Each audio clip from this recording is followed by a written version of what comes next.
Hi friends, இப்போ நம்ம செய்ய போகிறது ஆட்டுக்கறி பிரியாணி.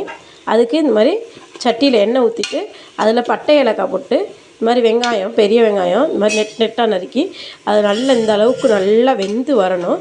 இந்த அளவுக்கு நல்லா செங்கமங்கலம் வெந்து வந்ததுக்கப்புறம் அதை இஞ்சி பூண்டு போட்டு நம்ம வதக்கிக்கலாம்.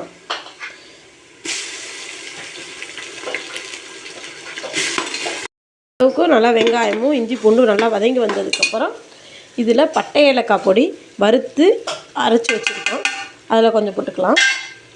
அதில் கொஞ்சம் போட்டு நல்லா வதக்கி விட்டுக்கலாம்.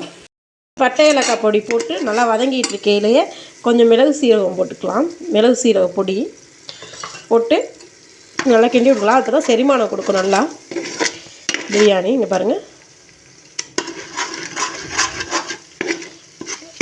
தூரில் பிடிக்காமல் நல்லா கிண்டிக்கிட்டே இருக்கணும். இதிலையே நம்ம அரைச்சி வச்சுருக்க அந்த தக்காளி, புதினா தழை, மல்லித்தழை அரைச்சதை இதில் ஊற்றிடணும். ஊற்றி நல்லா கிண்டி விட்டுக்கணும். உங்களுக்கு இதில் தேவைன்னா மிளகாத்தூளும் பச்சை மிளகாயும் போட்டுக்கலாம். எனக்கு உரப்பு பிள்ளைங்க சாப்பிட்றதுனால தேவையில்லை, அதனால் நான் மிளகாத்தூளும் பச்சை மிளகாய் மட்டும் நம்ம போடலாம். மற்ற எல்லாம் போட்டிருக்கேன். நல்லா போட்டு இந்த அளவுக்கு நல்லா வதங்கி வரணும். நல்லா வதங்கி வரையில் இது மாதிரி நம்ம மல்லித்தலையும் புதினா தலையும் சும்மா கொஞ்சம் ஆஞ்சி வச்சுருக்கோம், அது இந்த மாதிரி போட்டு நல்லா கிண்டிக்கணும். இதிலே இப்போ கொஞ்சம் தக்காளி நறுக்கி வச்சுருக்கோம். இந்த தக்காளியை இதில் போட்டுக்கலாம். கொஞ்சம் போட்டதுக்கப்புறம் இதிலையே கொஞ்சம் உப்பு சேர்த்துக்கலாம். உப்பு கொஞ்சம் போட்டு நல்லா வதக்கிக்கலாம். நல்லா வதங்கி வந்ததுக்கப்புறம் கொஞ்சம் தயிர் சேர்த்துக்கலாம்.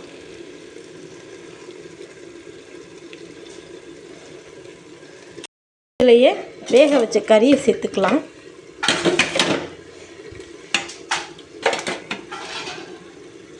இதில் வேக வச்ச ஆட்டுக்கறியை சேர்த்துக்கலாம்.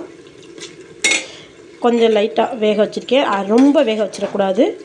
லைட்டாக கொஞ்சம் வேக வச்சா போதும். அரை வேக்காடை வேக வச்சு நல்லா வதங்கி வந்ததுக்கப்புறம் இதில் தண்ணி சேர்த்துக்கிற வேண்டியதான். ஒரு உலக்குக்கு 2 உலக்கு தண்ணி, ஒரு உலக்கு அரிசிக்கு 2 உலக்கு தண்ணி. அரிசியும் கறியும் போட்டுச்சு தம்மில் போடுறதா இருந்தால் நீங்கள் தண்ணி கொதிச்சதுக்கப்புறம் தான் போடணும். அதே குக்கரில் வைக்கிறதா இருந்தால் தண்ணி கொதிக்க தேவையில்லை, கொதிக்காமலே நீங்கள் அரிசியை போட்டு வைக்கலாம். இதிலே கொஞ்சம் எலுமிச்சைச்சாறு, பாதி எலுமிச்சம்பழம் அதையும் ஊற்றிக்கிறேன். குக்கரில் வைக்கிறா இருந்தால் நீங்கள் இப்போவே ஊற்றிடுங்க.